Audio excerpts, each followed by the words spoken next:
Après le succès de Track en flot de tube, nous avons voulu poursuivre l'aventure sur l'eau pour répondre à votre demande.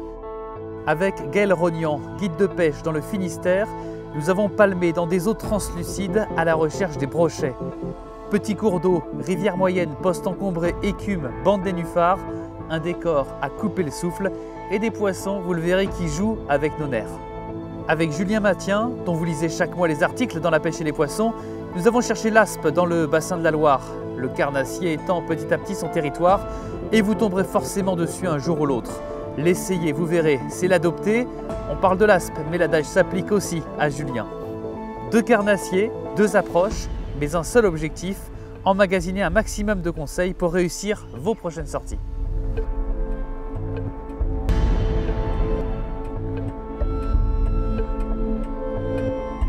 Bon, Julien, on a décidé de sortir un peu des sentiers battus et on remonte la Loire.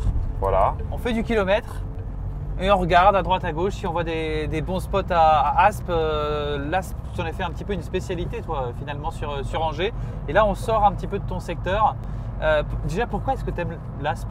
Déjà parce qu'il y a un super terrain de jeu juste à côté de chez moi, la Loire, donc le dernier fleuve sauvage de France et qu'il explose sur ce fleuve. Donc le décor est superbe, le poisson c'est un vrai poisson de sport. Qui se pêche sous la surface, très spectaculaire à pêcher, des pêches rapides, un poisson qui arrive lancé, donc avec des explosions en surface, vraiment une pêche spectaculaire. Et puis des poissons qui deviennent de plus en plus gros, là, qui peuvent atteindre vraiment le mètre même, donc c'est vraiment assez impressionnant à pêcher. Ouais. Qu'est-ce que tu recherches comme type de spot? Là on va chercher toujours des zones assez tourmentées. Là, voilà, il aime bien les courants rapides. Tu es un petit peu obligé, je dirais, de sortir des sentiers battus parce que la Loire, c'est un fleuve qui est très capricieux, qui change d'une année sur l'autre. Donc là, les postes que j'avais pu repérer l'année dernière, ils n'existent plus cette année. Les bancs de sable ont bougé. Et au début de saison, on a souvent les alevins, donc on va chercher les regroupements d'alevins sur les bordures, sur les amortis. Le poisson l'aspe, c'est un poisson qui navigue beaucoup. C'est difficile d'avoir des bons postes comme on pourrait le faire pour le brochet, pour le cendre.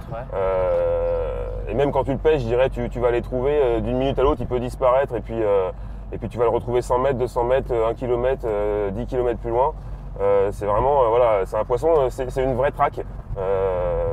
Vraiment, tu es à la poursuite de ce poisson, c'est ce que j'aime. Donc vraiment faire des kilomètres, trouver la petite veine d'eau, l'amorti ou alors carrément distinguer la chasse à la surface. Me dire voilà, il est là, je m'arrête et puis je tente ma chance, quoi. Il a l'air vraiment de regrouper les alevins sous la surface. À plusieurs, ils ont l'air de chasser à plusieurs, donc il a l'air d'avoir un comportement assez grégaire. Pour les plus gros, un peu comme le serait le cendre, pour les plus gros, ils ont l'air plutôt solitaires.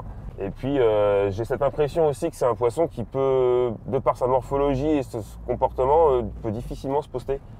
Un brochet va pouvoir rester immobile sur une zone. L'aspe, on a l'impression qu'il ne peut pas vraiment rester sur place, faire du surplace. Donc même quand un poste lui plaît, on a l'impression qu'il fait des boucles. Tu vois, il va tourner en rond. Moi j'ai vu des aspes sur des coins quand l'eau était très claire l'été. Je voyais le même aspe passer toutes les 10 minutes. Ouais. Donc dans le même sens, donc j'avais vraiment. Il faisait cette boucle, voilà, il faisait son petit parcours et il attaquait toujours au même endroit, si tu veux, mais il refaisait sa boucle.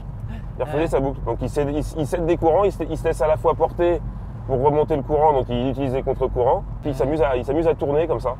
Mais j'ai jamais vu un aspe posté, quoi. D'accord. Et là on est sur la Loire, mais il est partout l'aspe maintenant.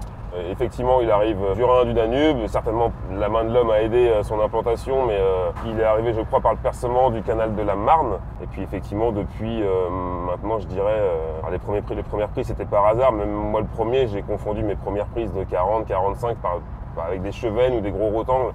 Je ne savais pas vraiment ce que c'était. Mais les premiers, j'ai dû les prendre il y a 5-6 ans maintenant. Ouais. Là, depuis 2-3 ans, c'est une véritable explosion. On le retrouve vraiment partout sur la Loire. Et puis tous les bassins versants, donc ils commencent à coloniser la Sarthe, la Mayenne, le Loir, les grandes rivières qui viennent se jeter dans la Loire aux alentours d'Angers, quoi. Bon, et on s'arrête bientôt là, hein. Ouais, là il y a des postes partout, je deviens un peu fou, tu me fais parler, mais oui, il va vraiment falloir qu'on rentre dans le concret là. On va aller là au plus loin, et puis on va commencer notre petit retour tranquillement. ça va marcher. Là, tu vois, c'est ce qu'on appelle un cul de grève. Donc le cul de grève, c'est tout, tu le vois ici là. Donc tu as ton banc de sable et tu as une cassure nette, tu vois la couleur de l'eau qui change. Et là souvent, les aspes sont, enfin les aspes et d'ailleurs cendres et silures un peu en dessous, sont souvent juste là, dans l'amorti des courants.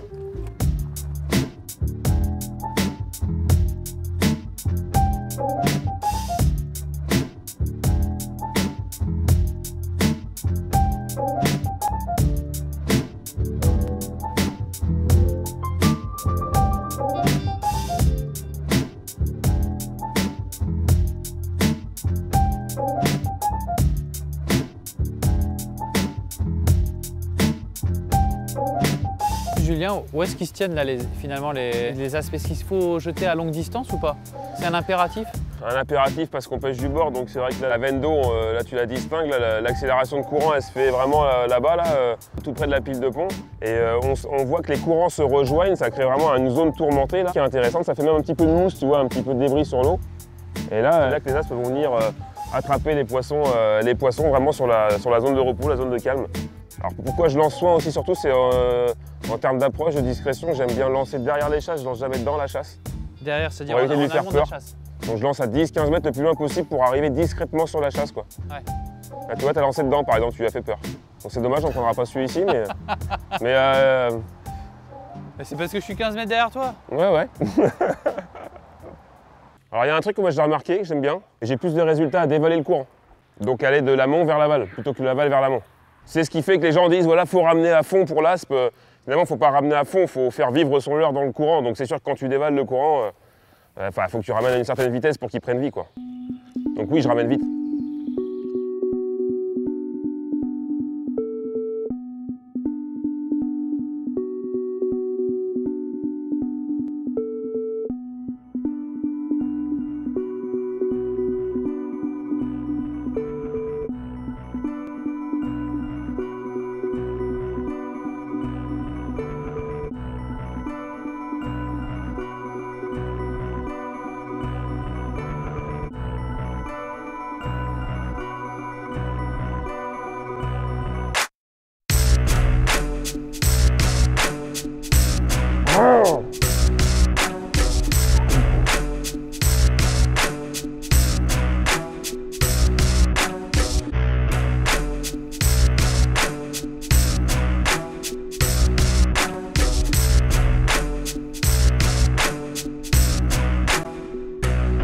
On a un beau là.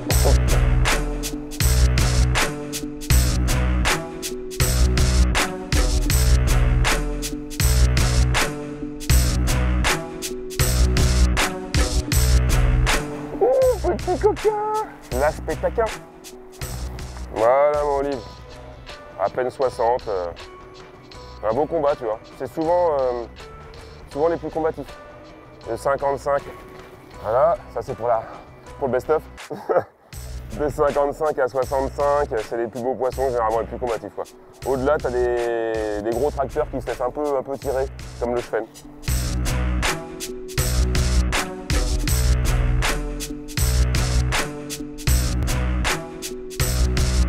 Salut mon pote, merci à toi. Julien, oui. Il est temps de présenter un peu le matériel. J'aimerais d'abord que tu nous parles des cannes, mais surtout ce que tu utilises comme moulinet, comme tresse, comme fluorocarbone. Donc la première, j'ai une canne qui fait une puissance de 7 grammes, donc c'est plutôt light, c'est pas ce qui est recommandé, je dirais, en général pour l'aspe. En revanche, moi j'apprécie cette puissance de canne, d'une part pour le côté plaisir, parce que les combats sont décuplés, et puis aussi pour la souplesse d'animation. J'ai remarqué que j'ai animé mes leurres de surface, notamment, je les animais avec plus de souplesse, plus de réalisme, avec une canne un peu plus souple, un peu plus légère. C'est aussi une bonne lanceuse. Donc voilà, j'aime bien ces puissances un peu légères. L'autre est un petit peu plus puissante, elle fait 5-15 grammes, elle est légèrement sous-estimée, c'est l'équivalent d'une 5-25 grammes en gros. C'est plus polyvalent, s'il y avait qu'une canne à choisir, généralement je prendrais plus celle-ci. Ouais. Parce qu'effectivement on va lancer des leurres de 5 grammes, mais jusqu'à 25-30 grammes, on l'a vu là quand il y a du courant. Et ça reste de faible encombrement en tout cas. Oui, c'est des monobrins, mais voilà, de 2 mètres c'est amplement suffisant pour pêcher. 2 mètres, ouais, c'est ça, 2 mètres c'est amplement suffisant pour pêcher. En termes de moulinet, les tailles entre 1000 et 3000? Oui, le premier c'est un 1000 avec une récupération d'à peine 70 cm. Encore une fois, c'est un petit peu faible, mais c'est ce qui fait que j'anime avec souplesse. Elle m'oblige à mouliner un peu vite, mais des fois je suis un peu embêté quand je pêche dans le sens du courant. Mais voilà, c'est pour le côté naturel, le côté souplesse d'animation. L'autre en revanche, voilà, c'est un peu complémentaire, c'est pour ça que j'aime bien emmener les deux ensemble. L'autre en revanche a une grosse récupération de 80 cm, donc plus rapide, voilà, avec une tresse un petit peu plus forte, une canne un peu plus forte pour avoir vraiment deux ensembles qui me permettent de manier de toute manière. 12 ici et du 12 également ici. Bon, c'est deux références différentes, il y en a une qui est plus fine que l'autre, comme quoi entre les marques il peut y avoir des différences. Tresse colorée, c'est fait exprès, t'as un rouge et une bleue? J'ai remarqué que c'était plutôt agréable d'avoir une tresse de couleur, notamment quand là ces jours-ci il faisait sombre, donc c'est vrai que c'était plutôt un avantage. Parce que des fois tu perds un peu tes leurres de vue et donc la tresse te permet de voir où est rendue ta bannière, donc c'est plutôt utile. Et en termes de bas de ligne, fluorocarbone? Voilà, bas de ligne, fluorocarbone, 30 centièmes c'est bien pour l'aspe. Ça m'arrive de descendre en 25 quand les eaux sont claires, quand voilà, c'est vraiment très dur. Là les eaux étaient un peu mâchées encore, donc on est resté sur du 30. Ça n'a pas empêché de me faire casser à la touche, on l'a vu tout à l'heure, j'ai perdu un leurre. Alors c'est pas le poisson qui a cassé, hein. Mais souvent c'est ça, en fait quand je pêche frein serré, j'ai 30 centièmes quand même. Mais les hameçons sont très rigides sur le leurre, c'est les hameçons costauds. Comme ils secouent dans tous les sens, souvent tu as le bas de ligne qui se prend dans un hameçon et avec les coups de tête, tac, c'est l'hameçon qui casse l'ardillon, qui casse le fil. Donc là on était face à un nerveux, il nous a secoué. Pensez aux commerçants, hein, ils ont besoin de vivre également. Donc voilà, c'était ma petite contribution. Je vais m'arrêter là pour aujourd'hui, hein, vous le comprendrez. Bon. Oh, je suis énervé là. Ah, je suis fou, putain. C'est du plaisir. La pêche de l'aspe, c'est du plaisir.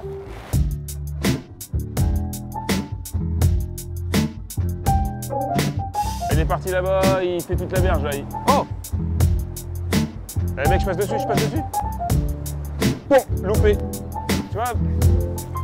Putain. Tape, mais ultra furtif. Et tac.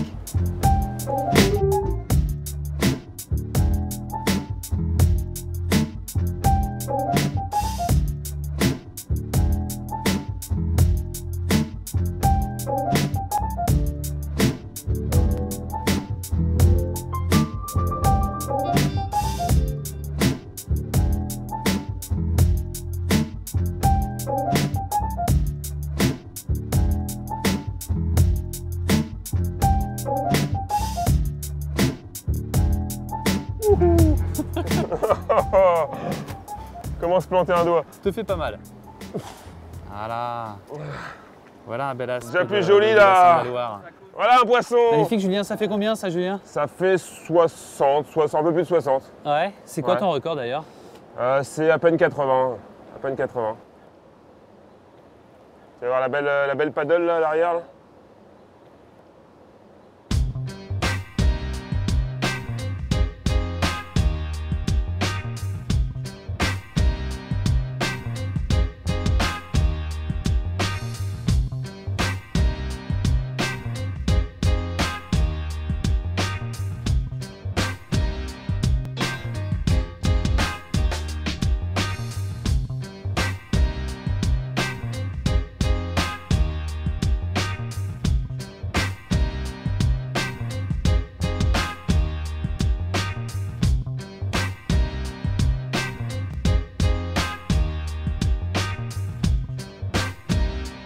Là, on est vraiment à la base de l'île, donc les courants ils vont se séparer, donc peut-être que la base ça va être intéressant.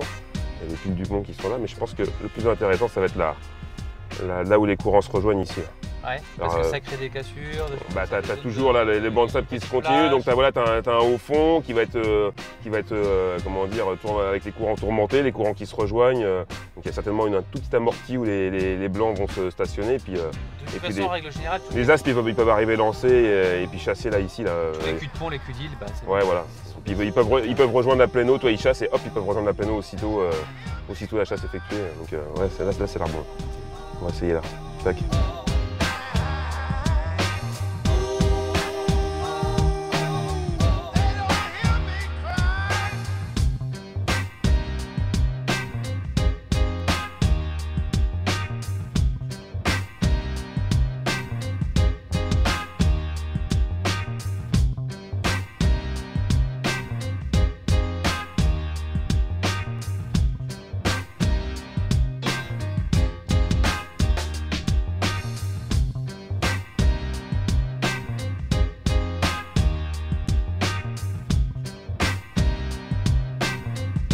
Bon, côté leurre, Ouais. tu voyages léger déjà, ça c'est important de le dire. Oui, complètement. Avec 3 boîtes, ça suffit. C'est ça.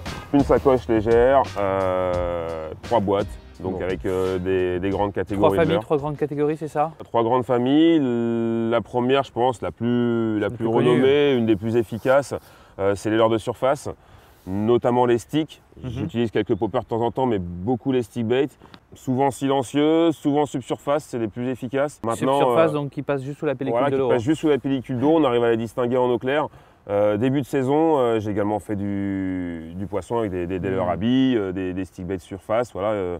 Mais c'est vrai que bon, dès que ça devient un petit peu compliqué, du silencieux, du subsurface, Ouais. on regagne un Parce que petit le peu. poisson s'éduque au fil de la saison, c'est ça, et Au plus fil de la t'arrives en saison, fin de même au saison- fil de la session, quoi. Ouais, au fil de Tu la arrives sur des session aussi. postes, tu pêches, t'en fais 1, 2 et après ça redescend un peu en intensité. Donc tu es obligé vraiment de gagner en discrétion. D'accord. Des leurres qui font combien de quelle taille? Alors des leurres assez. Alors, en taille, des leurres qui font 8-9 cm, c'est la taille idéale. Le danger quand tu rétrécis, c'est d'avoir des leurres un peu plus légers, donc qui se lancent un peu moins loin. Parce que l'important c'est de lancer loin, on le sait. Donc Ouais, faut l'intérêt c'est de lancer assez loin. des leurres de surface qui soient avec un bon profil. Voilà, et très dense Et pour ouais, les bien lancer grammé, loin. quoi. Ouais, et pour justement lancer derrière les chasses pour éviter d'avertir les poissons et pour les surprendre, créer l'effet de surprise. Mais tu peux pêcher aussi un peu plus profond, un peu plus... On peut pêcher un peu plus creux, donc j'essaye un petit peu de trouver des techniques parce que c'est vrai que ça ne mord pas tout le temps en surface, pourtant les poissons peuvent être là. Donc du jerkbait, dans le même principe, assez dense, qui se lance loin. C'est le cas de celui-ci, qui paraît ridicule. Il fait 4 cm. 4 cm. En revanche, il doit faire pratiquement 10 grammes. D'accord. Donc il se lance très loin, il est coulant, des flancs argentés comme un petit peu tous les autres. C'est des leurres mères, donc avec des armements de qualité, des pointes de qualité. Ouais. Ok, donc ça c'est les leurres un peu classiques qu'on connaissait entre guillemets, mais il y a une petite nouveauté là depuis quelques jours, depuis quelques semaines, tu pêches avec des jigs. Avec des jigs, ouais, c'est à discuter avec des gens sur le net, tu vois. Il y a des gens qui pêchent là un peu dans toute la France. Et au fil d'une discussion, j'ai une personne qui m'a dit, moi je pêche avec des jigs, quoi. Donc ça me paraissait improbable, des jigs que j'utilisais habituellement sur le fond pour pêcher la perche ou le cendre. Donc encore une fois l'intérêt, on retrouve les caractéristiques d'un bon leurre pour l'aspe, c'est que c'est très dense. Ça donc tient des distances incroyables. Ça se lance aucune prise au vent. deux fois plus loin qu'un stick bait. Là tu vides pratiquement la bobine du moulinet en taille 1000. C'est génial. Donc tu atteins les distances voulues. Et effectivement quand tu ramènes en linéaire, tu te rends compte que ça virevolte dans tous les sens, donc avec ses flancs argentés, quand tu as des coloris un peu métalliques, on a l'imitation parfaite d'un alevin en fuite. Là tu as des tailles de 4 à 7 cm. Voilà, ouais, c'est ça. J'ai plutôt un poids, on va de 7 grammes quand vraiment les eaux sont calmes. Jusqu'ici, là on est à 28 grammes. Il ne n'aurait pas été inutile d'avoir des jigs, là on l'a vu, parce qu'il y avait beaucoup de courant. De 60 à 80, même je pense 100 grammes. Un jour on pêchera peut-être avec des jigs de 100 grammes parce qu'il y a des zones très tourmentées où les aspes se tiennent. Et ce qui est bien, c'est que tu peux le faire évoluer à différentes surfaces, à différentes hauteurs, quoi. Voilà, on joue sur la vitesse de récupération. Alors on peut le laisser tomber dès le départ sur le fond et puis commencer sa récupération pour peigner en pleine eau. On peut le ramener très vite canne haute pour vraiment le faire pêcher sous 20 cm d'eau. Oui, c'est l'intérêt, c'est que ça plonge assez vite. Avec des petits coups de sillon et tout ça. Voilà, linéaire ça marche très bien, mais effectivement on peut leur donner vie. Voilà, ça permet de pêcher 3 couches d'eau, d'aller chercher les aspes un petit peu partout, quoi.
Bon Gaël, tu nous accueilles dans une petite rivière là, de la région centre de la France.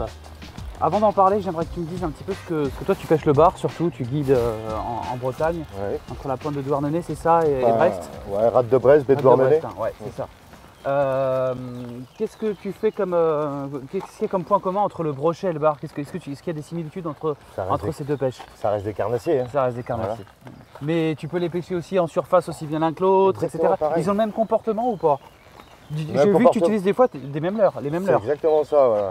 Il y a, je dirais même la majorité des leurres qu'on va utiliser pour le bar sont issus de l'eau douce. Ouais. Comme soit les poissons nageurs, leurres souples et autres. Le matériel est identique. D'accord. Ouais, donc c'est assez facile de passer d'une pêche à l'autre. Tout à fait, ouais. Ok, ouais. Et alors là, une petite rivière. Ouais. On n'a pas l'habitude de les pêcher, on pêche souvent des cours d'eau assez larges, on se dit que c'est là où il y a le poisson. Et pourtant, dans ta rivière, tu nous promets de beaux poissons. Ouais, en tout cas, s'ils sont là. Ouais, quand ils sont là. Quand ils sont actifs ici, c'est assez sympathique. Ouais. Vous allez voir, c'est un cadre qui est magnifique, un biotope qui est assez particulier. On est à moitié dans des marais, dans une eau très claire. Où on va retrouver essentiellement du brochet et de la perche. D'accord, et on pêche comment alors du coup moi tu m'as dit de prendre une canne assez légère, assez courte. Ouais, assez courte parce que tu verras, il est vraiment pas large le cours d'eau. Ouais. C'est vachement encombré. D'accord. Beaucoup de bois mort, beaucoup de texans. Après, avec des leurres qui vont travailler juste sous la pellicule, ça peut être pas mal aussi, des leurres articulés de ce type-là, ou tout simplement du leurre de surface, du popper. Enfin, on peut utiliser, après on va s'adapter à chaque fois notre montage en fonction du poste qu'on va pêcher tout simplement. D'accord, alors on va tenter le coup. Allez, c'est parti. Après, tu vois bien, un spot comme ça, c'est obligé qu'il y ait du poisson, quoi. Ouais. Après, il faut qu'il ait envie de sortir et qu'il soit actif, quoi, c'est pareil. Tu passes pas à l'heure où le poisson est actif, il faut vraiment aller le chercher dans son trou, ou alors l'obliger à sortir. Et pourquoi tu commences par le dur et plutôt que par le souple? De toute façon, s'ils sont bien actifs, qu'ils sont de sortie, tu fais un ou deux passages comme ça sur la zone, tout de suite ça prend, quoi. D'accord, avec le leurre dur. Et après avec le leurre souple, tu permets Après, je vais aller chercher un peu plus doucement, plus creux. Ouais. Ok. Pour décider les récalcitrants. Quitte après à refaire un passage au leurre de surface, là, rapide dedans, histoire de les énerver un petit peu. Faire du bruit. Ouais, faire du bruit, les faire sortir. Ok. Leur dire attention, il se passe quelque chose ici. Après, c'est pas tout le temps efficace. Tu peux l'utiliser qu'à certaines périodes de l'année, non? Ouais, j'ai même vu en plein hiver, avec un leurre très bruyant. Animer doucement. Ouais, mais vraiment faire beaucoup de bruit en fait, quoi. D'accord. Et là, tu le fais sortir de son trou, quoi. D'accord. Même s'il vient pas taper sur leurre, c'est pas un problème, ça. C'est surtout le faire sortir de sa cage, quoi. Ouais. Et après, tu l'attaques avec autre chose. D'accord. Un des leurres que j'utilise beaucoup, donc un leurre de surface. Après, il y a différents modèles. Celui-là marche très bien. Ça, c'est l'asturie. L'asturie, donc ça qui est beaucoup utilisé en mer. Ouais. Quand les poissons sont actifs ou sur des zones peu profondes, c'est intéressant aussi de pêcher avec ça. Et puis en plus, c'est joli, quoi. Ouais, c'est joli. Les attaques en surface, c'est bien toujours... sûr, bien sûr. Ça, c'est le pêcheur en mer qui parle. Hein. Voilà. Parce que ça se lance loin aussi. Ouais, et ça, c'est un avantage quand on est du bord. Régulièrement, on n'est pas tout le temps en flotte tube. Donc, voilà, on a envie de lancer des leurres sur des spots qu'on ne peut pas approcher. C'est un leurre d'ailleurs qui est très intéressant en plan d'eau, par exemple. Pour gagner de la distance quand tu veux des chasses assez loin.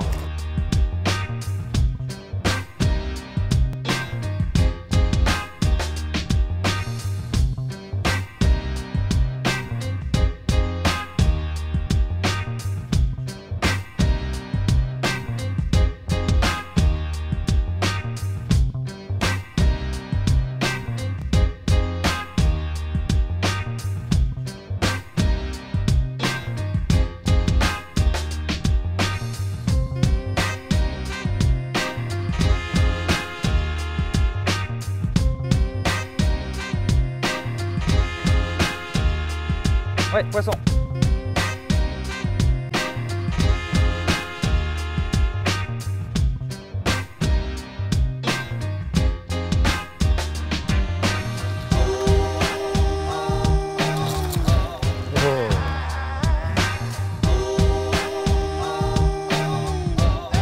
Voilà.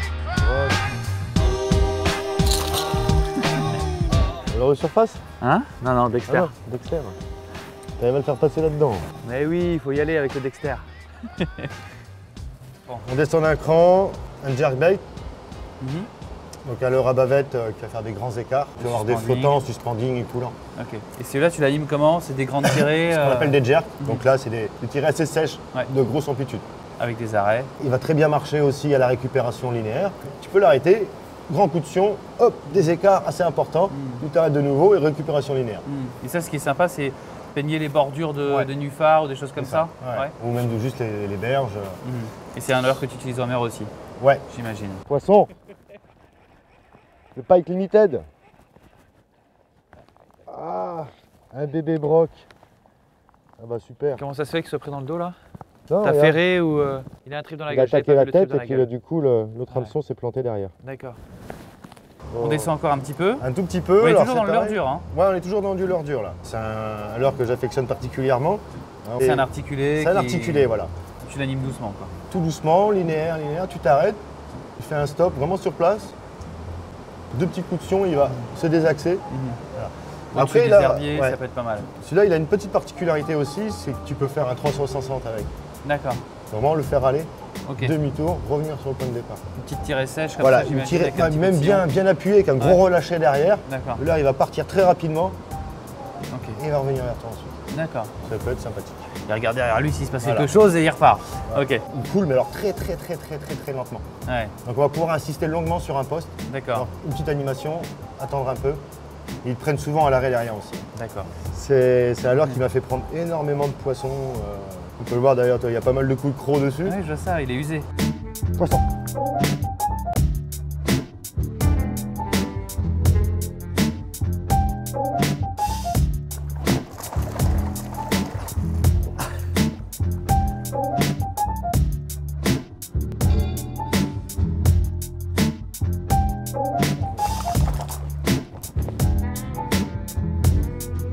Petite vidéo sympa, si tu veux, je te montre comment on fait un nœud de raccord 13 fluorocarbone. Ah bah ça, volontiers. Parce que tout le monde fait des nœuds différents, j'ai l'impression. Et toi, Voilà. j'ai l'impression que tu fais encore un nœud différent. Ah, c'est un nœud qui est assez particulier, Ouais. il demande une certaine dextérité, mais une fois que tu as compris le truc, après par contre c'est assez sympa. C'est un nœud solide. Ouais, c'est un nœud qui est vraiment résistant, que tu peux faire sur toutes les sections de fil possibles imaginables.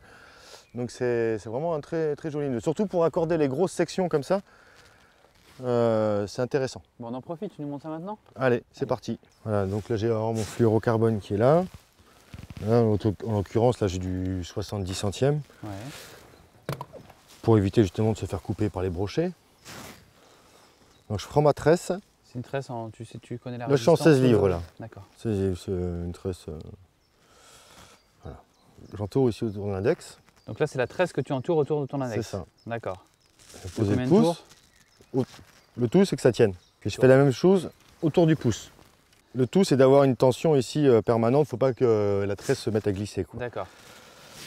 Ensuite je prends mon fluorocarbone. Je le passe à l'intérieur. Comme ça. D'accord. Donc là je le bloque. Et je vais alterner passage en dessous à droite. Ici. Passage en dessous à gauche.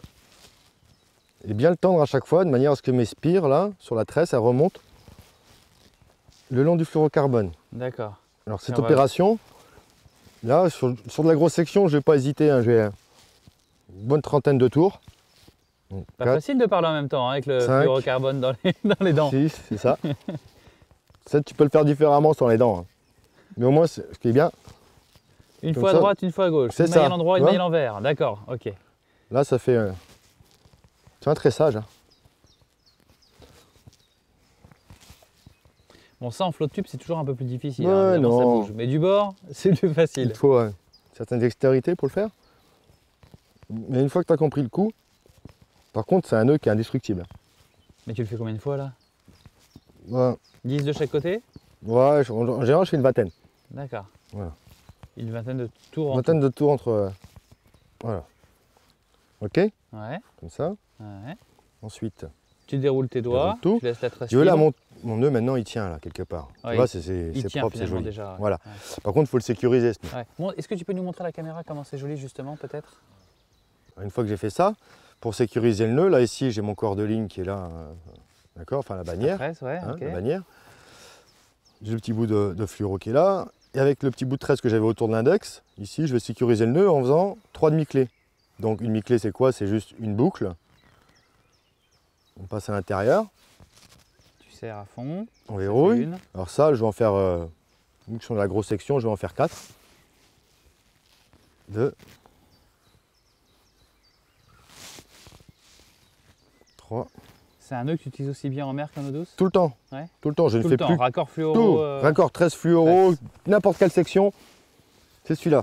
D'accord. Tu peux aller pêcher le marlin ou aller pêcher le goby, c'est pareil quoi. Hein. D'accord. Je fais ce nœud-là quoi. D'accord. Tu vois, c'est les extrêmes quand même. Hein. Oui, le goby, oui. Donc ensuite, pour finaliser, donc là j'ai fait mes 4 demi-clés. Là je refais une boucle comme la demi-clé, sauf que là je vais passer 5 fois à l'intérieur. 1, 2, 3, 4, 5, comme ça. Voilà, ok. Ensuite je me retrouve donc avec une boucle ici, mais le but là maintenant c'est que mes deux spires, mes deux brins qui sont là, se rejoignent. Donc il faut que j'enlève mes spires. C'est-à-dire que je fais des tours ici. Vu que j'ai fait 5 passages, et ben je vais faire 5 tours inversés ici. Voilà, du coup mes deux brins du coup, de trait se sont rejoints. Hein, on voit mes spires là qui sont redescendues, hein, simplement. Là je viens le bloquer ici. Et je viens verrouiller la boucle. Ça c'est le nœud de sécu, voilà. Ça c'est le nœud de sécu pour bloquer l'ensemble. Et là tu as un nœud qui est indestructible. D'accord. Quand même s'entraîner avant de le faire. Hein. Je te dis pas que je vais le refaire tout de suite. Bah, moi je l'ai refait tout de suite et c'est comme ça que j'ai appris à le faire. Ensuite on coupe l'excédent de tresse, l'excédent de fluorocarbone qui est ici. Comme ça, là par contre, toi ici, là je vais garder un petit millimètre. Oui, bien sûr. En sécu et ensuite un tout petit coup de briquet. Voilà, bien mouiller la tresse. Là du coup je mets un petit coup de salive. Et là, carrément, ouais. Hop, un petit coup de briquet juste sur le nylon. Voilà. Ah oui, déjà, il faut être précis, d'accord. Voilà. Parce que si tu le fais sur la tresse, c'est raté. Ah bah ça aime pas, c'est pour ça que j'ai humidifié la tresse avant. Ouais, pour éviter de la blesser avec la flamme. Et pareil, toi, mon brin, là, je l'emmène ici.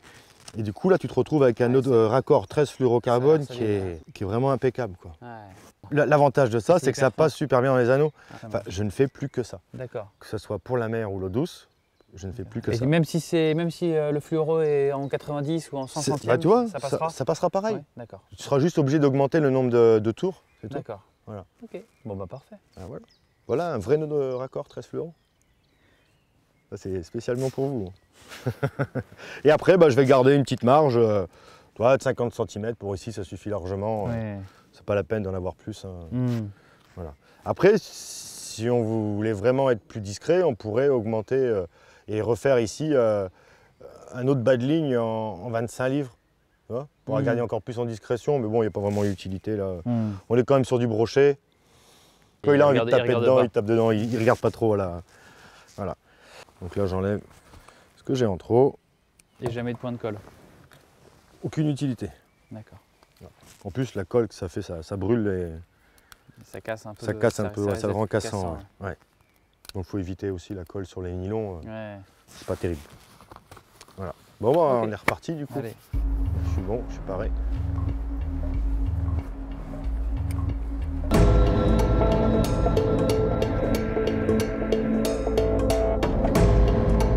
Ah, voilà sur quoi on vient de tomber là.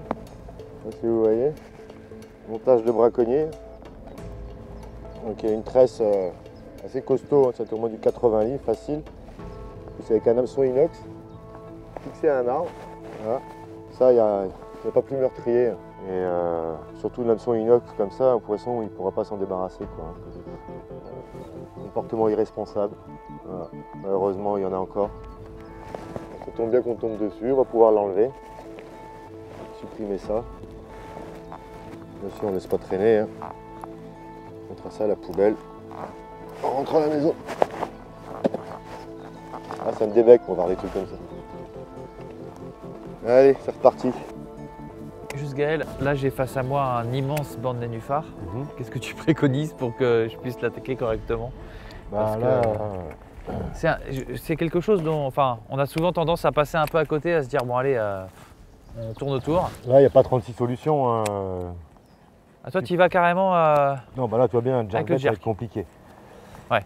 C'est jouable mais c'est compliqué. Là si tu veux vraiment peigner complètement le spot, l'idéal ça reste un montage texan, donc avec l'hameçon qui est caché dans le leurre, ou alors un spinner. D'accord. Avec un spinner tu peux y aller? Ouais, spinner tu peux rentrer dedans, tu laisses descendre dans les trouées. D'accord, on s'arrête dans les trouées, on le laisse descendre, il s'anime tout seul. C'est ça, et tu retires dessus, canne haute j'imagine. Ouais, canne haute, ouais, pas et trop, ainsi de suite. Après, tu vas avoir les frogs aussi, ce qu'on appelle tout ce qui est imitation de grenouille. Ouais. Donc là, c'est pareil, tu as un hameçon qui est caché sur le dos. De toute façon, tout ce qui est leurre avec des hameçons cachés. Quoi. Notamment ce leurre-là, donc c'est des leurres filiformes. On va pouvoir utiliser le même armement avec l'autre leurre que tu as dans les mains, la One Up. Ouais. Euh, Celui-ci donc avec la caudale. la seule différence, voilà, c'est que là, on va avoir une caudale et l'appât. Mhm. Donc là, ça va être des animations très sèches en pointe, de faible amplitude pour désaxer le leurre. Mhm. Et là, juste une récupération linéaire suffit. C'est des tailles qui sont quand même assez importantes à chaque fois, hein, mais tu utilises même du 3 pouces Ouais, bah de 2, sur le je vais de 2 à crochet. 7 pouces. D'accord, Voilà. de 2 à 7 pouces. Ouais. Après, on essaie de s'adapter aussi en qu'est-ce fonction qui de leur fait alimentation. D'accord, c'est au niveau de l'alimentation, Voilà. tu vois ce qu'il y a dans l'eau et forcément tu adaptes. Si tu vois par exemple une chasse et tu vois plein de petits poissons qui sautent, Ouais. ça sert à rien de passer un gros leurre. Tu passes directement sur un petit leurre et tu vas essayer de cibler au maximum les proies sur lesquelles ils sont. D'accord. Et donc ça, tu le mets avec un hameçon texan, Voilà. ça passe dans les nénuphars. Et on va avoir le même type de leurre, Mhm. comme le Si tu One veux, Up par exemple, ouais. mais avec un armement différent pour les chercher un peu plus creux. Donc là, pareil, il y a différents grammages. On va partir de 5 à 20 grammes. C'est Quelques peut-être plus un des gros. leurres que j'utilise le plus régulièrement, sur le brochet, sur le centre, la perche. Sans rajouter de produits spécifiques ou quoi Il que a ce déjà soit, du produit, il est déjà gavé, ce qu'on d'accord. appelle, c'est du Trump. Mais tu lui mets rien en plus. Oui, ça ne sert à rien, il est déjà gavé d'attractants. D'accord. Très très très bon sur le centre. Et Ok. ensuite, un autre ici qui peut être intéressant, avec une palette ici, avec une tête plombée à palette. Là qui va donner de la vibration supplémentaire, un signal aussi visuel plus important. Qui est intéressant aussi, là pareil juste en linéaire, tout simplement. D'accord. Ça me semble assez simple à chaque fois les animations, Ouais, en ouais, fait, mais- hein, des leurres pour le brochet. Là où tu vas avoir le plus de difficultés, je dirais presque c'est sur les jerkbait, Ouais. parce qu'après tout le reste, je dirais presque du linéaire avec des stops suffisent à faire D'accord. prendre du poisson. Quoi. Et pour finir, on va passer sur sur le gros leurre. Ouais. Voilà. Le plomb est directement ici, là, de manière à ce que la caudale s'anime aussi à la descente du leurre. Si jamais j'ai pas une plombée suffisamment lourde, à la descente, il va pas descendre comme il faut. Du moins, la caudale ici va pas se mettre en Il faut action. qu'il descende un peu vite. Sans aller trop vite pour autant. Ouais. D'accord. Donc là, j'ai armé avec un triple en plus sur le dos pour essayer d'augmenter un peu mes chances. Par contre, si jamais tu es dans les endroits qui sont très encombrés, tu enlèves le triple et tu pêches uniquement en texan. Il faut bien laisser le leurre Tu laisses descendre dans les trouées. dans les trouées. Tu passes dessus. Ou alors on peut faire ce qu'on appelle en buzzing, hein, c'est-à-dire assez rapidement, mais vraiment à passer dessus Oui, sans d'accord. notamment un shad. Oui. Un shad monté texan. Ouais. Tu laisses passer comme ça dessus. Ouais, c'est ce que j'aime bien. Ouais. Ouais, ça ça, fait c'est du sympa. bruit, Voilà, ouais. il est sous une feuille de nénuphar, il l'entend arriver, il sait qu'il va arriver à pile poil à ce moment-là, il tape le leurre. Quoi. C'est ça. D'accord. Oh là là là là là là là là. Ouh, la cartouche. Là, c'est un poste qui est bien marqué. C'est souvent un joli poisson qui traîne dans ce coin-là, quoi. C'est vraiment son territoire. Et il le garde. Il va être planqué dans les branches derrière moi, là, et puis de temps en temps, il va sortir pour aller s'alimenter. Mais systématiquement, tu as un beau poisson qui est là, quoi. Top poisson! Ah non! C'est pas vrai! Il était là. C'est celui que tu avais l'habitude de piquer, que tu avais déjà piqué à cet endroit. Ah ouais, un poisson maîtré. Incroyable. Je le crois pas. Il a attaqué. Poisson. Poisson!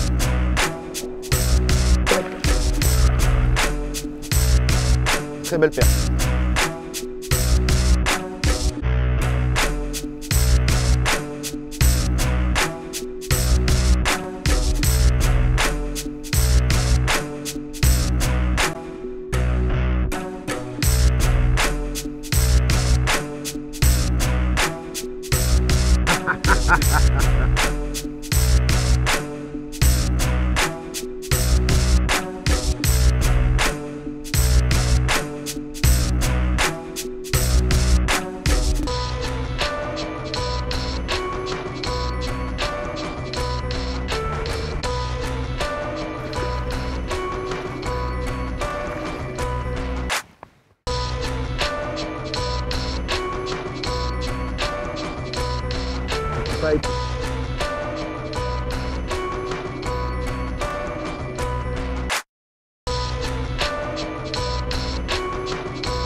C'était le poisson de la fin.